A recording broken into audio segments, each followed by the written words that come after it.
What is going on YouTube and Spotify? This is the Just BSN podcast, and today we have episode 45. We are 5 episodes away from 50, dog. We're gonna hit it basically at the start of the NFL season. NFL season, I should say the official season, because we got some football playing tomorrow, and we'll get to that in a little bit. Yeah. But Andrew, how are we feeling? The guards are starting to heat up again. We made some trades, which we're going to get into in just a second. The vibes right now are just getting a lot better. Like, everything's what a difference a week makes, you know? Yeah, dude. Like everything's feeling better. It's feeling more vibrant. I'm just excited. Again, like you said, football's coming up. We got football tomorrow, which I'm excited about. We're back into the NFL season. Episode 50 is probably gonna fall like the first game of the season too, which is gonna be perfect. We timed that Yeah. perfectly. Yeah, we literally um, did. but yeah, dude, the Guardians are on a roll. It's a great time to be alive right now for Cleveland sports. And the only thing that has sucked is the weather lately. That is the That's only true. complaint. The only complaint that I have right now in just Ohio in general is this on and off rain with this like Mm, 90% humidity, feeling like it's 90 degrees when it's only like 82 or 83. That's been brutal to work in. yeah, But yeah, the guards are starting to heat up. We split 2 out of 3 against the Phillies, which was, I think, surprising for a lot of fans. But they got the job done. It wasn't pretty, but they got the job done, and I'm pretty sure we won our series against the Tigers as well. Um, Pretty much, I don't know if we swept them necessarily, but I know we we took did. at least 2 or 3 games. Yeah, It and was it it was was it was a it was two a game bloodbath. series. It was a two Yeah, game series, and we took both games against Detroit. So yeah, and so we swept them.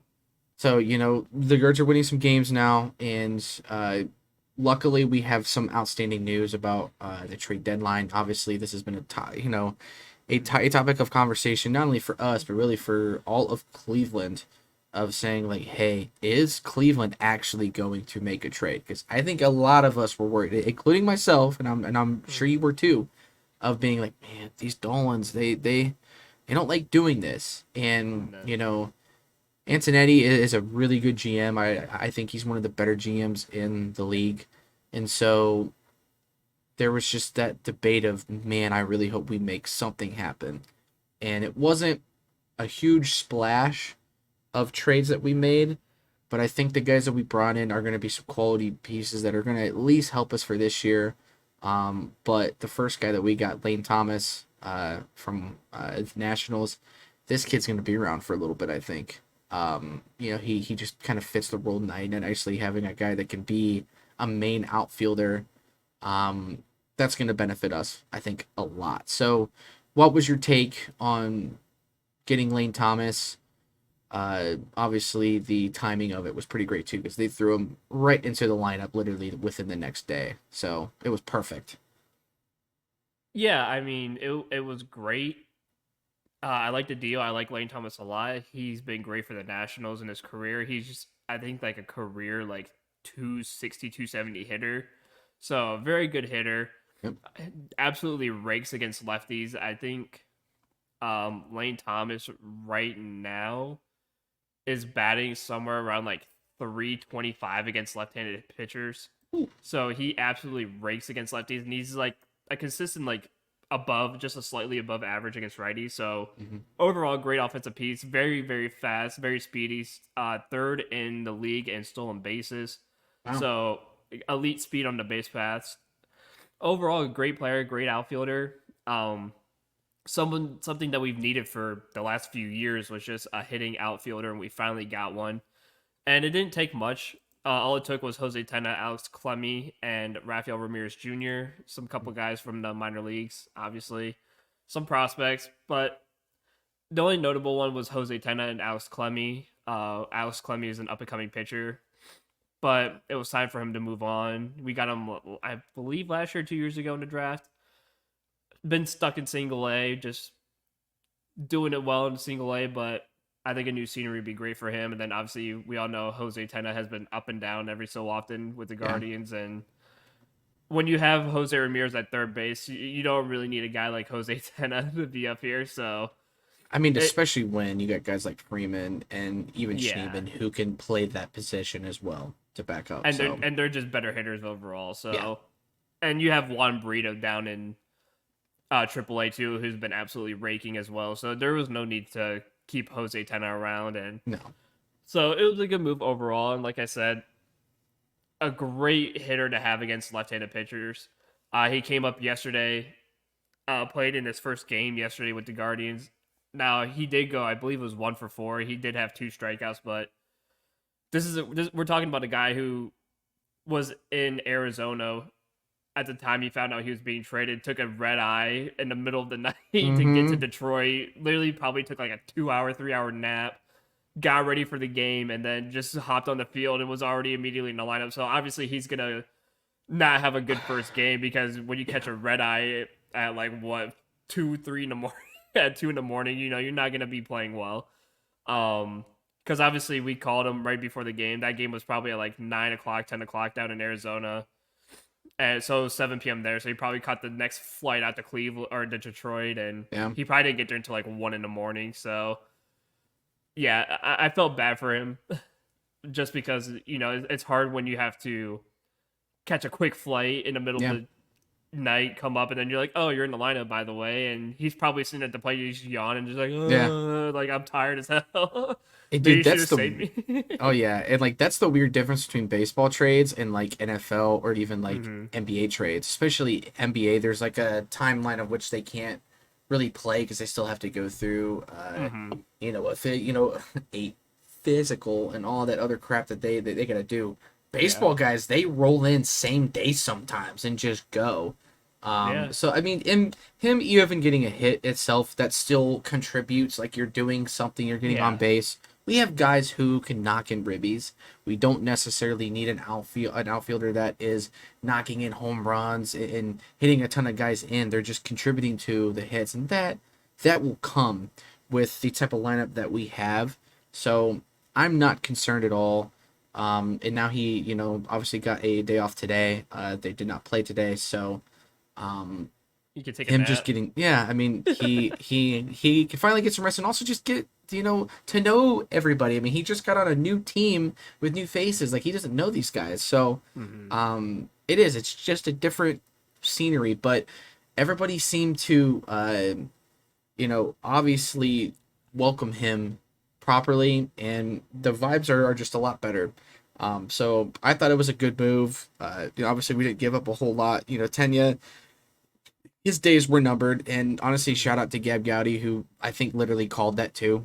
She pretty much was saying like, "Hey, I wouldn't be surprised if Tenna is a part of one of these trades," and she was right. So shout out She to had you, a list. dog. She had a list of players that were that she thought Yeah, were gonna be traded. And like 3 of like the 5 she listed were gone or something. It was crazy. yeah, yeah. So I mean, she honestly had that pretty much in the bag. So that was really funny.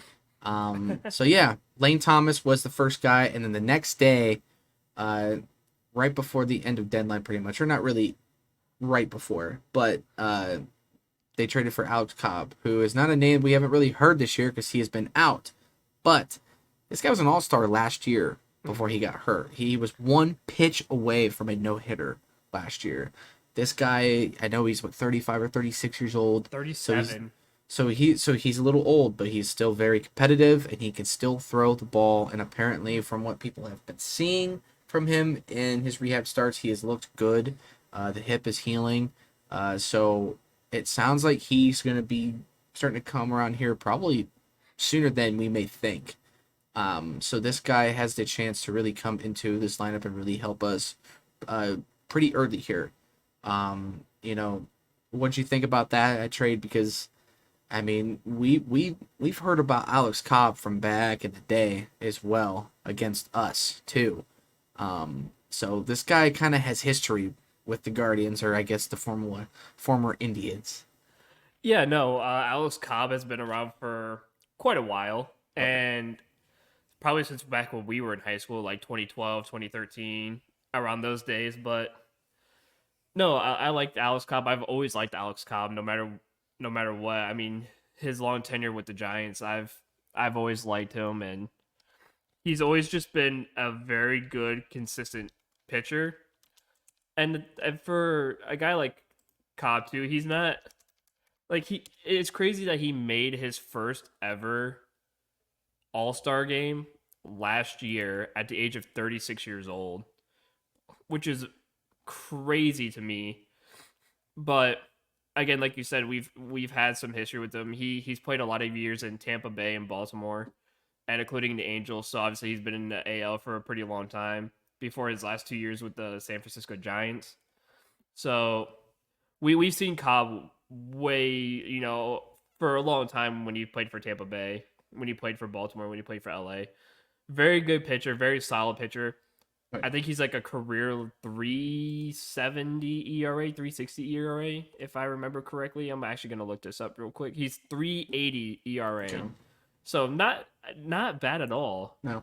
And like you said, there's been reports of him rehabbing, looking really good in rehab. Obviously, he was supposed to get called up by this week by the Giants, but ended up busting open a blister on his index finger, which obviously is very, very painful and hurts a lot, especially when you're pitching and you have to use your index finger. Yeah. So they said the finger looks really good. He's probably gonna make his rehab start with by the weekend. I would say like Saturday, Sunday, and then they said he's more likely just gonna make one quick rehab start and then just join the team. So that's gonna be good news to hear. So he should be with the team by the end of the weekend, which is gonna be fantastic. So we got him right at the right time. Like you said, the hip is looking good. His rehab starts have looked really good.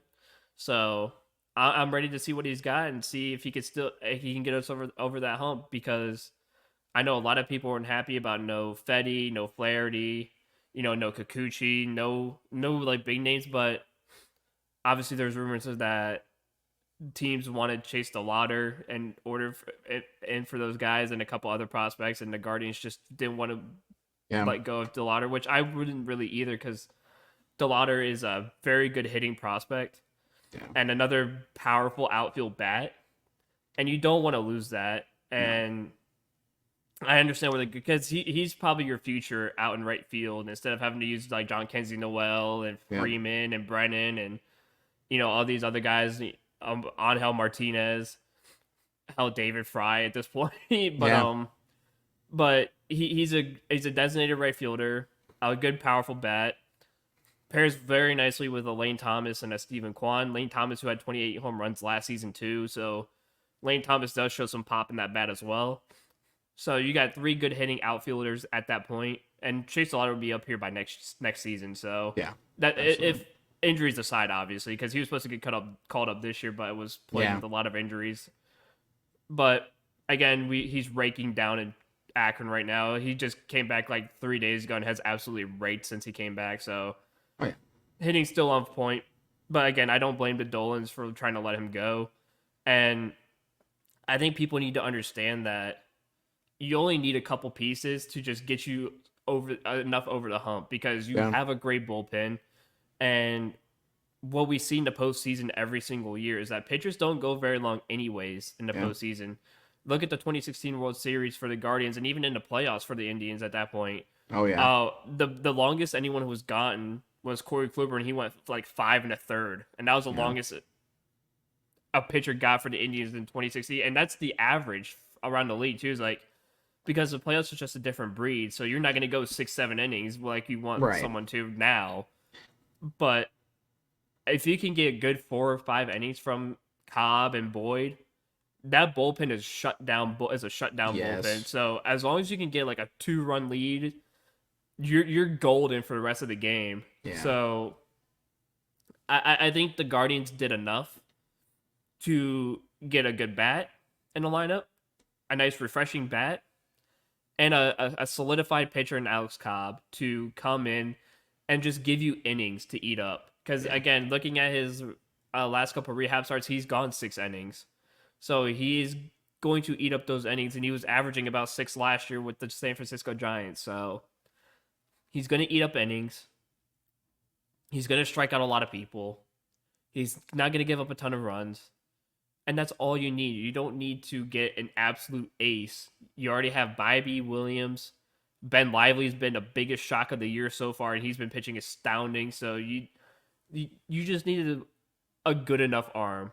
and he's just a good enough rental to where you can rent him out for this year and just dump him after the year. Yeah, and I do want to make a quick point before I go on to the main point that I was going to go to.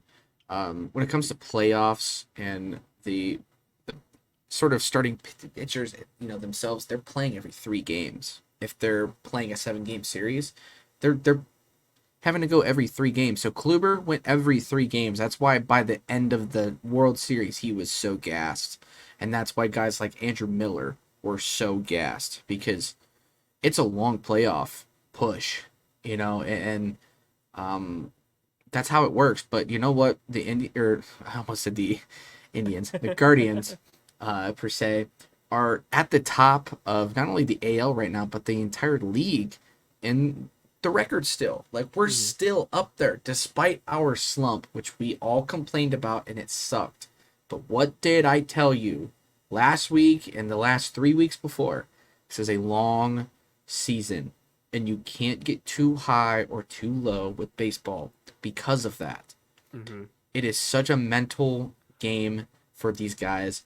These guys are going to go through slumps. You're not going to have Stephen Kwan batting 380 the entire season. That's ML Unrealistic. that's MLB the Show on the least difficulty possible. I'm doing that in Triple A with my guy right now. But that's just not happening in real life. These guys are gonna go through slumps, but Jose's starting to catch fire. He's hit 3 home runs in 2 games. Uh, Naylor in his first game back hit a bomb. Bo Mhm. Naylor hit a 3-run bomb. Fry is starting to drive in runs again. Guys are starting to catch their heat. And my favorite part of this entire thing, and the main point that I want to say with these pitchers, is guys like Gavin Williams are really coming into their own. And he has really been. I know he's lost quite a bit of games this year, but it has not been his fault. Mhm. The not his last start, but the last start before that, he only gave up a 3-run homer, and after that, he was locked down. And it's because he's not really getting a lot of help offensively. This past start, he got some help offensively, and he won the game because of it. Had 8 Ks in like 5 innings, perfect.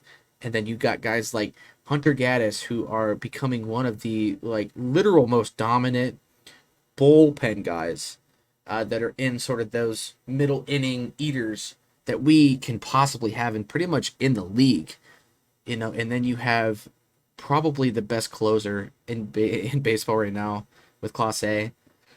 I mean, dude, once you get a lead after the 6th inning, it's hard for teams to come back because of how great Mhm. this bullpen is. So again, if you can have guys that can eat innings, 5 to 6 innings, and get our bullpen in a decent spot, and you have a lead, good luck to every other team in this league. And again, with just how fiery these guys are, they can score runs at any time. I mean, we have innings where we're putting up 5 runs in an inning, and it's just like, whoa. And that's just how this team's built. So I think the Guardians did enough to not only keep the peace, but also again upgrade on what we needed. And I think going out and getting a guy like Lane Thomas, what it does for you is it gives you a more consistent outfielder, Yeah. and then you do not have to worry about putting Tyler Freeman or Schneeman out there every other game. Now Freeman is a solid outfielder, but he is also mainly an infielder. That's what he is known for, as being a third baseman, Also, shortstop. there's also one person we forgot too. That's the same thing. Is Angel Martinez. Yeah, Angel Martinez is also an infielder who yeah. is just being chucked in the outfield right And now. guess what? He's playing outstanding at center field. He's Yeah. making catch after catch. So again, like, that's why you're not giving up guys like Man or not The not Manzardo, louder. but Delauder. You're not giving up those guys because they're going to be needed at some point. So again, it makes room for you to eventually, and this is what I think is going to happen at some point, is guys like Rocchio are going to get the call down, and they're going to say, "Hey, you need more time in Mhm. AAA or AA or wherever," and then you can put guys like Schneeman and Tyler Freeman and in Jimenez in the middle of the field. Hell, you can even put Jose back at his old spot at second base if you really wanted to. Like, you have that ability. Now, are you? No, because Jose, if he's not going to play in the infield, he's DHing. But again, it does give you more flexibility with it, with the lineup. And considering you and I like guys like Schneemann so much, I think it's Mhm. way more important for him to get a lot more reps in the infield and also just getting chances to bat because he's just a better hitter overall than Roy Yeah. Rocchio could ever be.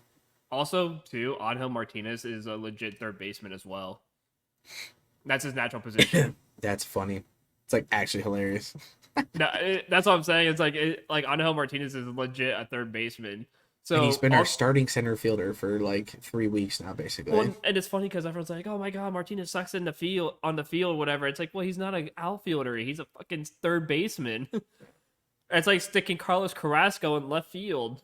Like, what the fuck do you want him to do? Right. Like, he's not gonna work magic out there because everyone's like, I remember I was at the game where, um, we were playing. I think it was Detroit, and the guy hit the inside the park home run on us. Oh And yeah.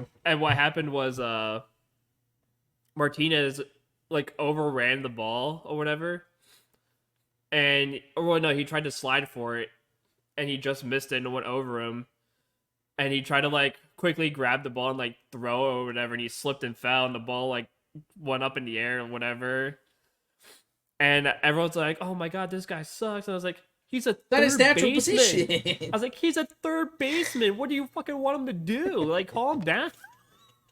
Like, Well, that's not his natural position. Like, what yeah. the fuck do you want him to do? Oh, He's doing the best that he can out there. yeah. I mean, because he's more so here because he's an outstanding hitter too, He's a great hitter, and yeah. and so again, I get it, but again, these guys are also being put in a position to where they have to do that. So, maybe if you want to try him in the infield and you want to stick Freeman out there more because he was starting to do a little bit better Mm, when when Quan was out, it still gives you the flexibility. But at least with Lane Thomas, it is a consistent guy that's always going to be in the outfield along with Quan. So you at least have two of the three outfielding spots locked down for the moment, and that's good. And again, any way to get Rokio out of this freaking lineup, I'm ready to do. Um, same. but Get him the along fuck with out. that too, to go back to our pitching, I know Boyd is about to be called up at some point as well. I don't know when that is going to be.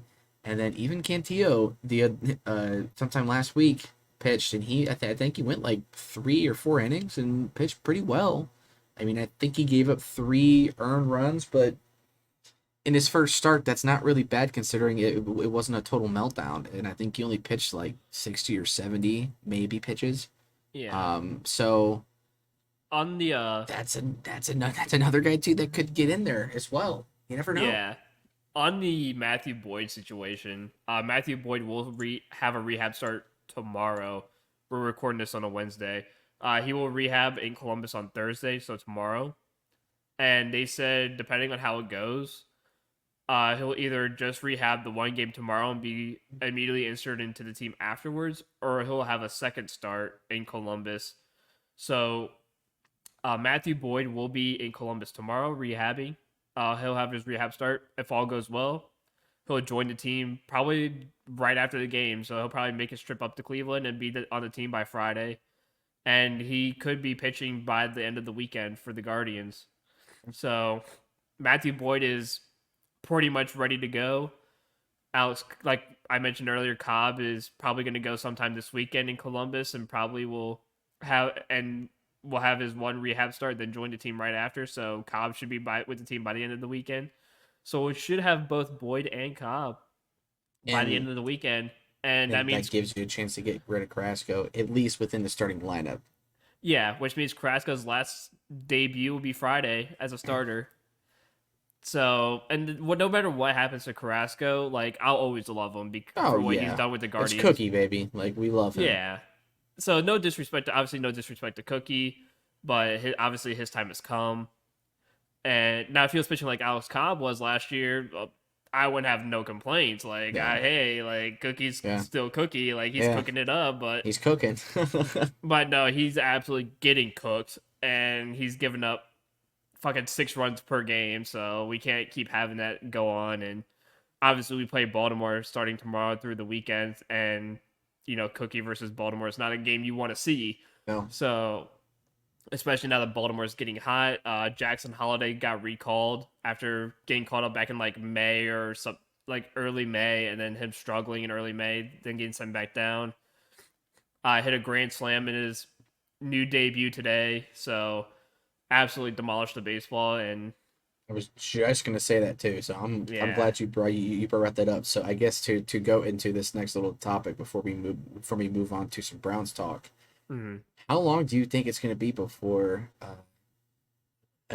he gets called up? Because I mean he's obviously only in Lake Bazana. County, but I'm telling you what, I feel like by this time next year you might see him up here in Cleveland.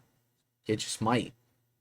I think it could be even sooner than that. Depending on how he does in the preseason and spring training, he could just join the team straight from spring training.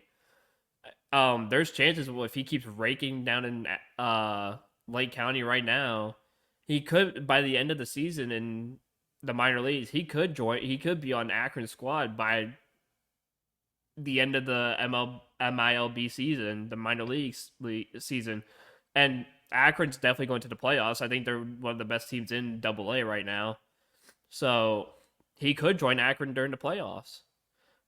And I And mean, I think that's where he belongs. I think him being in Lake County is just a little warm up for him yeah, because I mean, I think some of those guys aren't even as talented as the guys he was playing in college.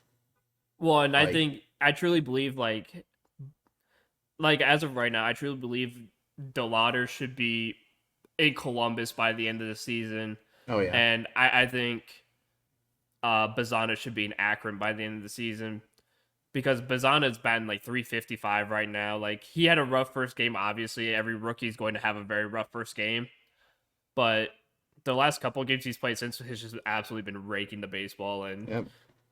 just finishing what he started in college. And it's stuff that And you love seeing right now. And I can't wait for him to get his ass called up here and oh yeah, join the Guardians.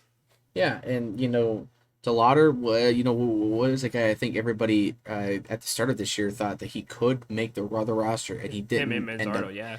he didn't end up getting there because of a injury. And even Manzardo is on a 14 game hit streak right now in Columbus. He got on base 3 times today. He got like walked 2 or 3 times. He got Got walked a 3 times and got a got hit a double. double. Like so, the dude gets on base. And I know he played for us earlier this year. I think if you're gonna send Rocchio down for anybody, it has to be somebody like Manzardo just for his batting alone. Well, it's funny because a lot of Cleveland media today, from I think it was the Fan and even like the Ultimate Cleveland Sports and stuff like that, I've agreed with them all day on this. Manzardo is just too good to be in Columbus right now. Yeah, He's hitting the ball way too well to be sit in AAA right now. yeah, You need to send down Rocchio and just bring up Manzardo. And if you can get him DH at bats, perfect. Do yeah. what you did last time when he came up and just DH him almost every or day. or at least be able to put him in say a right field or even a first base spot to where Well, he can still get out there, but well, give and we Naylor talked a about. chance to get off first base. Well, we even talked about Naylor coming back from having like 3 days off for resting. And I think if you're gonna keep doing that with Naylor, you might as well DH him and Yeah, allow Manzardo to play everyday first first, yeah. base.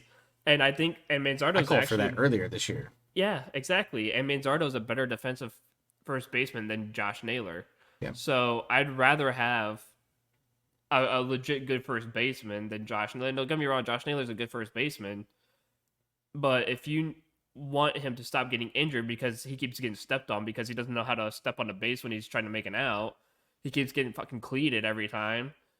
If you want him to rest up, just DH him and bring up Manzardo, who's a legit good first baseman, and he can and hit the ball. he can hit the ball. But you have to get away from Brian Rocchio right now. Like, don't get me Yeah, wrong, he hit a home run yesterday, good for him. But that was his you're like still first. batting like 205. Well, that was his Like, first hit in like almost like a month. It felt yeah, like. it, it, So it was pretty bad. I can't. It's like watching Gabriel Arias during the beginning of the season. It's like everyone's like, we can't just keep watching Gabriel Arias just suck all season Yeah, long. Like eventually you got to send them down because we can't watch the suck. No. And now you're seeing the same thing with Roki. Is like, we can't watch this guy suck. Why do you keep putting him in the lineup every fucking day? Is beyond us. When you have Schneeman just chilling on the bench, like, I'm right here, just hanging around. And Schneeman went 2 for 4 the other day or something. I have the I have the schedule up. I can actually look at what Schneeman did. He was in the 8-4 game when we beat Detroit 8-4 in the first game. Schneeman. Oh no, never mind. He wasn't in that game. He must have been in yesterday. Um, but yeah, Schneeman is absolutely killing it, and I thought he played against Detroit the other day. I must. It was probably yesterday. I'm just blanking on shit probably, but yeah, it was yesterday. Rokio came in for Tyler Freeman, and then they moved Schneeman to third base for Okay. Freeman. So Gotcha. Schneeman stayed in, but Schneeman had a hit and an RBI. So, Yeah.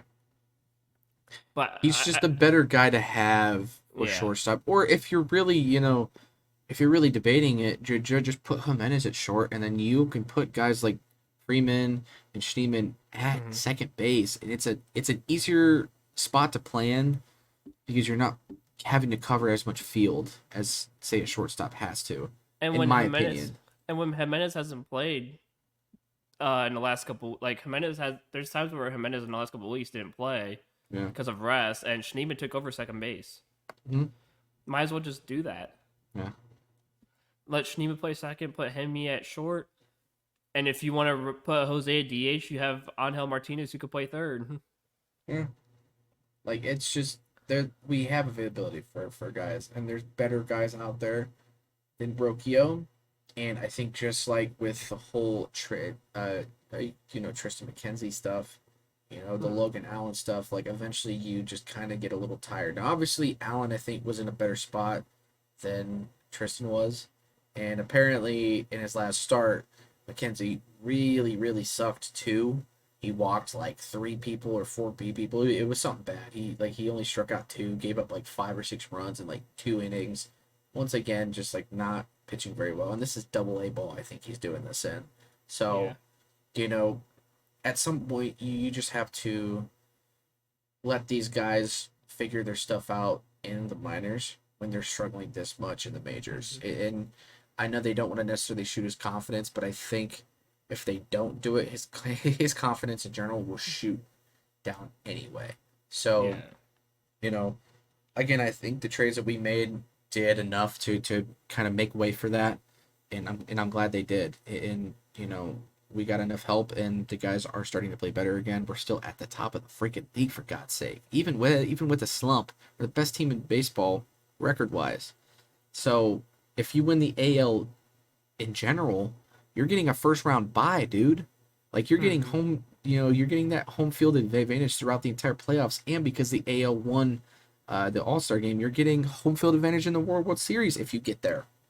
Like it's it it's it's weird that as much as we've complained as fans, we're still up here, and it's about to be August. Tomorrow is August 1st. So things are going to start getting hot. August and September are some really tough months, and we are, as you said last night, we are about to go through a gauntlet of some teams. I think we start off with the Orioles. Yep. This next series tomorrow, and Orioles in it's going to be hard. Arizona. Yeah, I mean it's going to be a rough little stretch, and the Guardians have a good chance, or at least a cool chance, to really separate themselves in hmm baseball in general, of really being the most consistent team because the Phillies have struggled, the Yankees have struggled. All of these big time teams that everybody are saying are the best teams in baseball have struggled a lot more than we have, and they don't have a bullpen like we do. So Yep. if we fix this starting lineup, it's over. Like this team is built for success at this point. So I don't know. That's kind of my final thoughts on the Gardos. I don't know if you really have anything else to say on them, but things are getting better. And again, people just need to stay even keel. It's still August. We still have 2 more months of the season until we hit October. Don't get too high or too low because things are just gonna happen. Yeah, look, we're riding a 3-game win streak right now. We took 2 out of 3 against Philadelphia, and we won 2 in a row against Detroit. We're on a 3-game heater right now. You play Baltimore, who loaded up on some players during the trade deadline. They made, I think it's like 5 or 6 deals, so Hmm. they got better. The Yankees got better a little bit. Um, like I said, you play Baltimore for the next 4 games. Then Monday through Wednesday, you got Arizona. Then next Friday, you play 4 games against the Twins. You travel to Minnesota, and right now you're undefeated against the Twins, and you have to keep that up because they're in second place.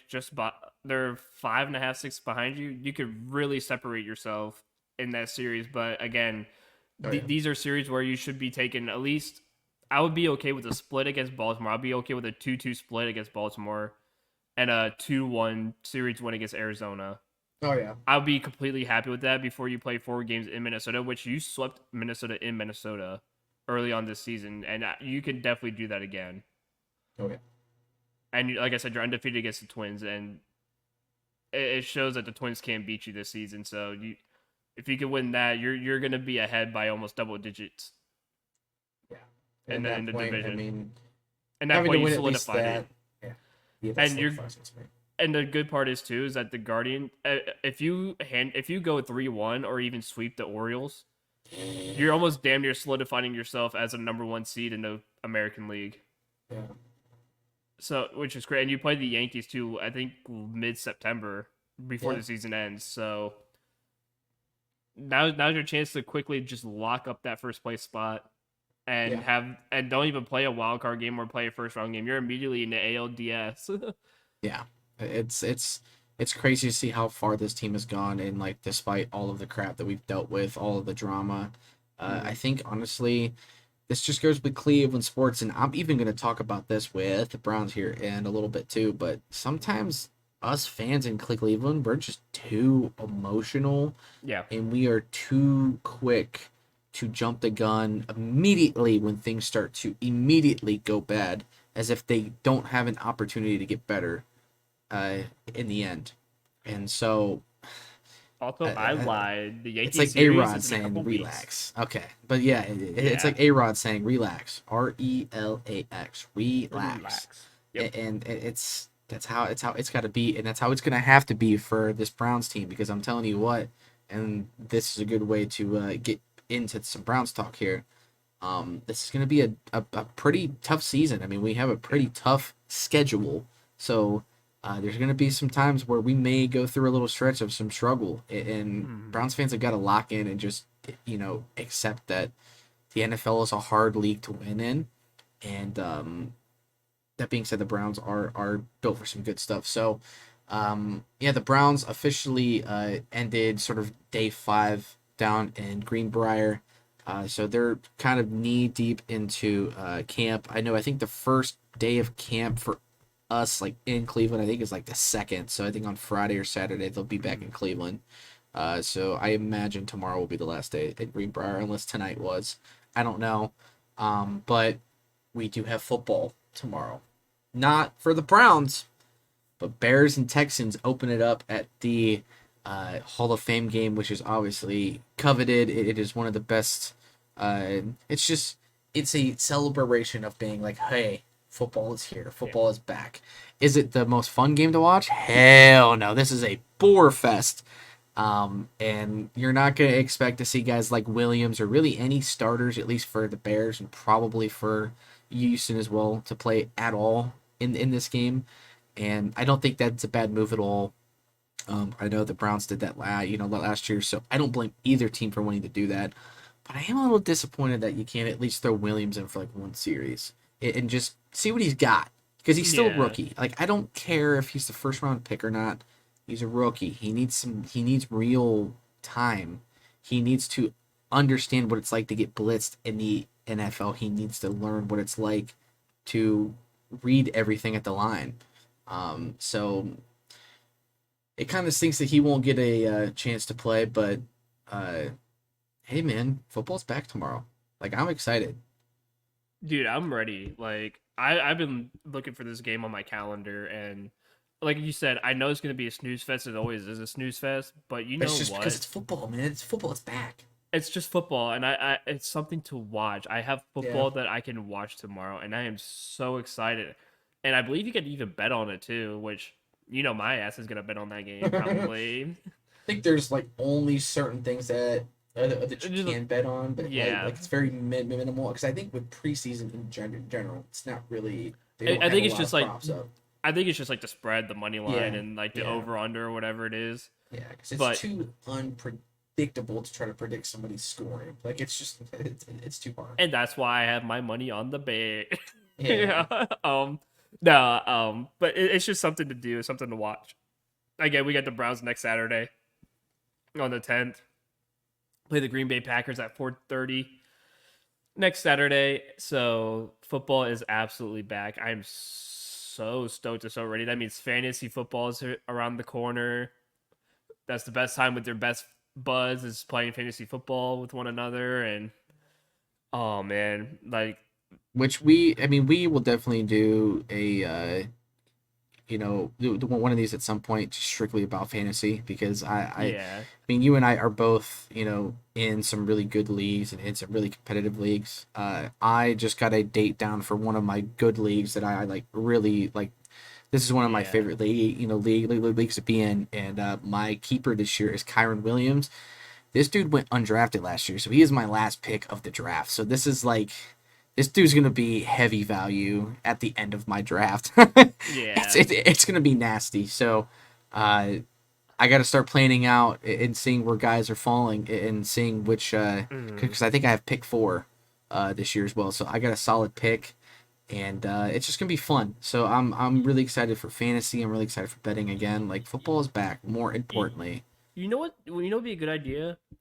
Once we get enough listeners, we could probably do like a fan league where oh like yeah, it's like me and you versus like some of the yeah, listeners that listen to this, like a 10-man league or something. And we could even try to do like a creator league where we could just get like some other creators and just yeah.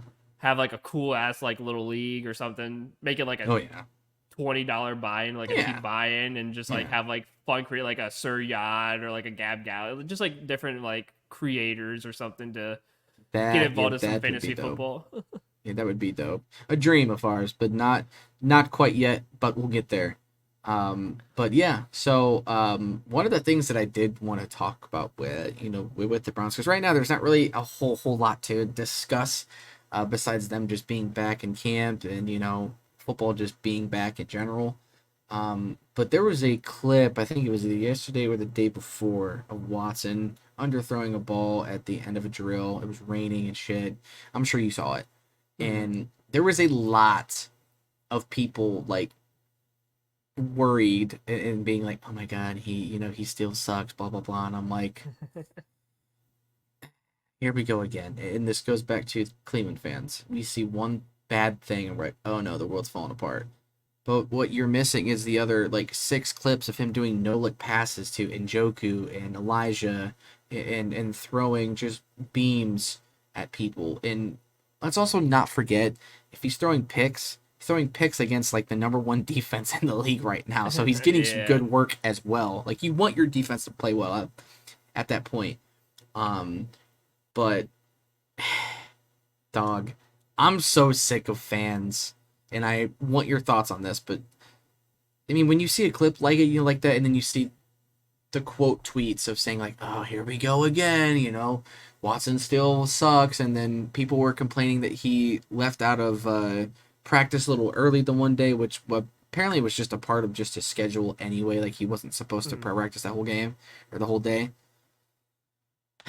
Like, where is your patience level with Browns fans at the moment? Because mine's starting to wear thin with some of these ridiculous takes. I think I'm at like a -5 because like it's so fucking annoying, dude. Like okay, the other day, yes, he threw that ball into the netting where it like barely made it to the netting. Number Yeah, one, it it like was bounced into there pretty much. Yeah. it rained the whole day. Ah. So first and foremost, it rained the whole day. Number two, there's gonna be times where he's gonna feel a little bit of something in his shoulder still, and he might have just felt something in his shoulder and it just kind of like dipped the ball down, and he just kind of Mm. was like, okay, I gotta shake it off a little bit. Like this is still part of the rehab process. This is why he's on a set schedule, set amount of throws, etc., etc. And I think that was the day where he was out there for a little too long, Yeah. and he threw it and it just didn't feel right coming out. And like again, guys, it happens a lot. Okay, we can't sit there and be like, oh, here we go. Deshaun sucks. He's throwing it into the dirt again. I was like, oh my god, like shut the fuck up, dude. Like, holy hell, are we gonna be doing this all year long again? It Like, will be. Yeah, I and mean, I can answer that for you. It will yeah, be. it's so annoying. Like, and the worst part is too is the people who say this are the fucking couch potatoes on there who say I could do better than that, and yet they Yeah. can't throw the ball more than like 3.5 feet, and it's like, oh well, good job, you couldn't even hold the ball right, like, and you threw it like that, and you had like the little lip wrist throw, and you threw it like 4.5 inches. Like, congratulations, you suck completely. So why the fuck are you yelling at Deshaun Watson? Like, you act like you're a fucking like an NFL All Star, Pro Bowler. you know, this is a guy who came close to winning an MVP, who's had MVP like seasons, multi Pro Bowler. Like, this was a guy who, before he got into that scandal and all these injuries, like, he was elite. Was literally So, an MVP candidate in 2020 yeah, before he got into all that shit. Which, I mean, don't get me wrong, it's bad, yeah, but it's really bad, yes. like at some point we just have to accept that he is here and there's nothing that we could do about it. Well, And you have to just want him to win. I think that's the consensus now. And I think it started happening like late last year. Is like, he's here now. Like, we might as well just deal with it. Like, Mm. we kind of have to, anyways. But yeah, my patience is so fucking thin, dude. Because I cannot stand some of these fans because they act like they can do so much better. It's like watching kickers take field goals, and you get that one guy who's like never kicked a ball in his life, like a soccer ball or football, whatever, and he's like, "Oh my god, he missed that 45-yarder. I could have hit that." And it's like, I think, who was it? It was a few years ago. I want to say it was like Kay Adams or something. Someone had a quick like mini series on ESPN. It was like, "Put your money where your mouth is," whatever. Yeah, yeah. And she brought like a couple people who tweeted out like, it was like a couple of college kickers, and they missed like 20 yarders or something, like shanked the hell out of them or something. And they're like, oh my god, this guy's a fucking bum. He's so ass. Like, I could do better than that. And so she would be like, she would bring him in, and she would put the football down where like the guy missed a field goal. So like, if it was like a 40-yarder, the guy had to hit a 40-yarder. I don't think one person even got it off the ground. And she made him like apologize on national TV. Like, what do you have to say? Like, I'm sorry. Like, I couldn't do better. And it's like, are you gonna make fun of kickers from now on? They're like, no. And it's like, that's what people need. They just need like a little humbling sometimes, like that. Yeah, Like, they really do. oh, Cade York missed this field goal from 45 yards. All right, put your money where your mouth is. Can you hit it? Yeah, And you fucking basically kick an onside kick, and it's like, yeah, see, you fucking suck. So maybe yeah. you should shut the fuck up. Yeah, Because this stick guy to gets the there's a reason why this guy gets paid $4 million a fucking year, or yeah. like Dustin Hopkins. There's a reason why this guy gets paid $6 to $8 million a year. Yeah. It's because he can actually do it, and he can actually kick the ball well. I Yeah. mean, I had people amazed down in the fucking flats because I could kick a 4-yarder, Yeah. and they're like, "Oh my god, you kick it so well." It's like, yeah, I played soccer. I know how to kick a fucking ball. Yeah. I'm not gonna toe bash it into the fucking ground like everyone else I've seen do it. Exactly. They don't know Fucking how to get the arch under it. Oh my god. And Yeah, like, this guy asked me, he's like, how do you kick that? And I was like, you hit it here on your foot and you swing up. And he goes, yeah. oh my god, I made it. It's like, yeah, it's not that fucking difficult, my guy. Like, Yeah. you try to toe bash and you kick it into the ground, and you break your goddamn toe. Yeah. It's always the most unathletic people that are saying stuff like that, basically. And That's why I that never say is shit. and that is the thing that I just despise the most. And I'm just tired of people that probably shouldn't be talking about sports talk No. about sports. It's just like, stay out of this one. Like, it's okay. You could still be a fan, but you don't need to have this opinion because this opinion is so wrong, and it's so frustrating. Like, it's one clip. We haven't seen the other Yeah. amazing clips of him Making passing great to throws. Elijah Moore, and then Elijah Moore juking out two guys. Like, Yeah. that should be more of a story here. Is guys like Elijah Moore. I've seen a lot of clips of him. This dude is looking like he's ready for a solid year or two for us. And I think he understands that he's under sort of a contract year as well. And whether it be here or whether it be somewhere else, he knows he's playing for a bigger contract for next year. And so Hmm. that should be the story. It shouldn't be Yeah. Watson underthrowing a net. Who gives a shit? It's the end of practice. It's raining.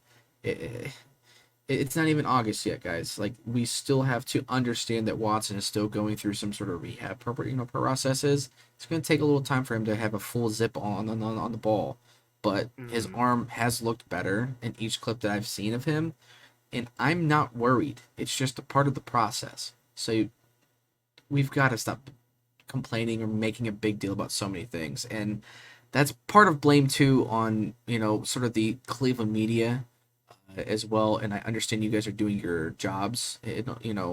Ultimately, I went to school for that, and I get like sometimes you need a storyline, sometimes you need to sort of play a certain role on a show or whatever it needs because you're still sort of entertaining at the same time. But sometimes you guys stir up the pot a little too much to where you're rallying up fans for no reason. You're trying to make a storyline out of nothing, and it's a stretch. And I think if you're going to make a storyline out of something, it needs to be something relative that actually makes sense and not something like this. I'm so frustrated with one clip getting blown out of proportion as if he hasn't been doing exceptionally well so far throughout what we've seen. So I don't know. That's kind of all I have. Again, Browns play next Saturday in our first preseason game. I doubt we see Watson, but you will definitely see the likes of Jameis. You'll see Huntley, and you'll definitely see our boy DTR. You're gonna see different guys play that I'm really excited to see guys like Tillman and guys like that are gonna play. Yeah. That's who I'm ready I'm to see play. the one guy before we move on to the Cavs. The one guy I'm excited to see starting next Saturday is Jamari Thrash because Yes. I've heard so many amazing things about Thrash, and I'm so excited to see what he does. Oh yeah, it's gonna be fun, and this is a good time where you get to see sort of those guys that probably won't get a lot of reps in season, but are gonna get some reps, and you're gonna have those guys that we have always fallen in love with every year of just different guys that'll step up and have really good preseasons, sort of shine. It sort of it makes a little name for themselves, and it either gets them a shot to make a active roster or at least gets on a practice squad with the ability to go on inactive at some point, and that's cool. So that's really what these guys are playing for. So yeah, um, Absolutely. so yeah, I mean that's really all I have on the Brownies. So I did want to end with some Cavs talk because Yeah. surprisingly today, actually earlier today, Hmm. some news came out about an extension to Jared Allen, which was shocking. I did Yeah. not. I don't think anybody had that on our bingo card for this off season. But I'm just wondering, and this is my question to you: is do you think this just means Atkinson really truly wants to have this core four be the core four for a while and actually get some real work with them, or is there something else down the line that they could be just doing this to maybe make him a little more tradable down the line. Maybe basically, like, where do you think that ends up falling to? Because that's not on my bingo card for this day at all. No, I didn't expect him to get an extension either, and I think it's got to be a little bit of both Yeah. because I truly believe Atkinson, at least for like a season, wants to try with the core four and see if he can get it to work. And I know people are like, well, it didn't work and whatever. It's because we had JB Bickerstaff, so of course it wasn't going to Yeah. work. JB And was the problem, hands down. JB was definitely the problem, hands down. And Kenny Atkinson's a better coach, in my opinion. I like Atkinson a lot. He's a more offensive minded coach, not so much a defensive minded coach. Which is why you kind of see Isaac Okoro slowly getting out of Cleveland. Mm-hmm. From what I heard, Okoro, I think denied three different contracts from the Cavs. Like the Cavs offered him three times or whatever, and he rejected all of them because he thought they were too low and didn't get enough years on them. Yeah. Because I think the most we're trying to do is like 4 years or like 3 years and like 10 million or something. But I truly believe that Atkinson believes that he can get this core four to work. If he does, then that's why they have Allen for 3 years, so that way they can make sure they have the pieces to make it work for the next few years. Yeah. Because obviously they're going to give the same amount of years as Donovan Mitchell, because Donovan Mitchell also signed a 3-year deal. So I truly believe that Atkinson believes he can make it work. I'm willing to give it a go if he's willing to give it a go.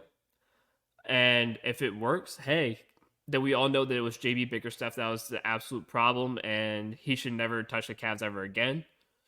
And we knew that we just needed a guy like Kenny Atkinson to come in and make it work, and we probably should have done that in the middle of the season when they thought about firing JB in the middle of the season. We probably should have made that move at that time because we probably would have made it deeper into the playoffs and maybe even made a slight run at it. So I'm just at that point where if it works out, it works out. If not, then he's a tradable piece, and you could get something really good for him. Yeah. Yeah, and I'm really curious actually to see more, more so because obviously Kenny clearly wants a chance with this core four, and I think not Yeah, only him, but I also think the front office truly does want this team to work because it's not like they aren't talented together. They just didn't have the right system in place, I think, to really unload that talent. So I'm just wondering though, who is going to be the one that's on the shortest leash? Is it going to be Jarrett Allen or is it going to be the likes of Garland? Because yeah, Mobley will not be on a short leash, and we all know that Donovan is the guy. So those two are going to sort of lead the helm from now on. I don't really know who's on a more shorter leash. I mean, I think maybe Garland, but Jarrett Allen didn't play in the playoffs. Garland at least did. Now, did Garland play well? No, but yeah, he played well last year against the Knicks. He was the only one that really played well in that series. Um, so I don't know. I'm really curious to see what the Cavs end up doing, especially with guys like like Okoro. Obviously, we have not really made any sort of trades or added any sort of free agents, and there's obviously still some rumor mill going on about the Okoro sign and trade stuff. hmm Other than that, it's been quiet here, in Cleveland in terms of basketball. We have not heard a whole lot, and I'm just wondering what's next, and I'm really wondering how this season is going to pan out. Like who has the shorter leash yeah. for these guys? Um, dude, it's kind of difficult to Yeah, even think about right now. it really is. Like off the top of my head, I can't really think of anyone right now who has the shortest leash. I mean, again, we talk about making moves in these contract extensions. You know, what are we gonna do with Jared Allen? What are we gonna do with Darius Garland? Because I don't think I don't know what contract Garland has left. Um, but I don't think it's much. I think he's a free agent next year, right? I want to say Garland got his extension either the year we got Mitchell or the year before that, because it was after his All Star year, which I think was 22, if I'm not He mistaken. I think he got a 4 year he deal. he got a 5 year. Okay, 5 year. Let me see when it doesn't say when he signed it though. It was he agreed to a rookie max, so I believe it was after before last season. I'm trying to make sure I get it right because I don't Okay, want to yeah. So it was in 2022 is when he signed his 22, deal. 23. So yeah, that Yeah. makes sense. Okay, yeah. So he's on a 5 year deal. So he's still got 3 years left as well, 4 years Yeah. left. So again, everyone it seems like it's all aligning where everyone has like a 3 year deal, except for obviously Evan Mobley who got a bigger extension and a bigger deal. So they're definitely giving themselves a window, but it also kind of puts us in a little more of a cap hell than we needed to be with this Yeah. whole Allen deal. And that's why I'm saying like who ends up being the guy that ends up having the shorter leash because I feel like at some point if it's not working, somebody of those four guys are going to get tossed, and it's gonna either come down to Garland or Jared Allen, and I I think Jared think Allen is the odd man out. I think it's Allen too because Has to be. now thinking about it, it would definitely be Allen because I know Mitchell loves Garland too much to let him go, and likes Garland a lot, and I think Allen just kind of hinders the productivity of Evan Mobley, and it's either you keep Evan Mobley or you keep Allen, and I think they like Evan Mobley a lot more than Allen. And obviously, well, Allen's still young too. Allen's only like 25, 26 because I forgot he came into the league at like 18. Um, but I think it's definitely Jared Allen because I think the core three of Mobley, Garland, and Mitchell would be enough. It would be good enough, and then you could always get another fourth piece in the Allen deal. The question is, who would you get for that fourth piece? We don't know because there's a multitude of people you can get for Jared Allen. So we'll see what ends up becoming Yeah. of that. But I do think that the extension also has in my mind of if he gets traded, it just makes him more trade rateable because he's going to be a guy that once they trade for him, he's going to be a guy that they're going to have for a few years. Well, and It's not going to be a 1 year rental or a 2 year rental. it gives that team control Yeah. wherever he gets traded to, which is why they probably put that in place. It's like, okay, 3 years, that team gets control of Allen for the next couple of years, and they could add on to it if they want to. So, and like This I could said, even be a New Orleans deal now, where having to get a big time guy from New Orleans and them needing a center wouldn't be a bad move now because they're gonna have him locked down for a few more years. mm, I don't know. exactly. I don't know. Like there's definitely some speculation to be had. So I'm really curious to see what And the thing happens. is, But the thing is, my thought before we go, my thought process too with that is like, why not just make the deal and just get Brandon Ingram now yeah, instead of just extending Allen? Just go out and get Brandon Ingram and just say fuck it and be done with it. yeah, But again, I think Kenny Atkinson believes he can make the core four work, which is why I think he just wants like a year or two to try it out to yeah. see if he can make it work. If not, then he'll ship him away. Which is definitely why I think an Okoro sign and trade makes a lot more sense, at Yeah. least for right now. Just because you really only need some backup guys. You need just a quality bench players that can really add to our Yeah. offense. And guys like Sam Merrill and Amani Bates, I hope they get chances hmm under him. So And we'll see how that and ends up developing. Jalen Tyson's looked really good too. Yeah, he did. Yeah, he looked very, very good. So there's certainly at least availability with some of these younger guys. We'll see how they sort of try to develop them and see how long it takes for them to be up here in the league. Obviously, Sam Merrill, I think, has to be a guy that you have on the starting, at least starting roster in general for the hmm Cavs, because his 3 point shooting ability is just it's too good to not have on this team. So there's definitely a lot of potential here, and I think that's what Kenny sees, and I think that's why he's not ready to totally give up and blow everything up. And at least again, it's nice, even going back to getting Donovan and getting Mobley to sign, it's keeping your key guys and your core guys to really see if this works. And if it works, then we all know that the blame was entirely on JB, and that's I think what everybody hopes for, and I think that's what a lot of us think. So we'll hmm see. We will certainly see. Absolutely. So, Andrew, you got anything else for us before we go?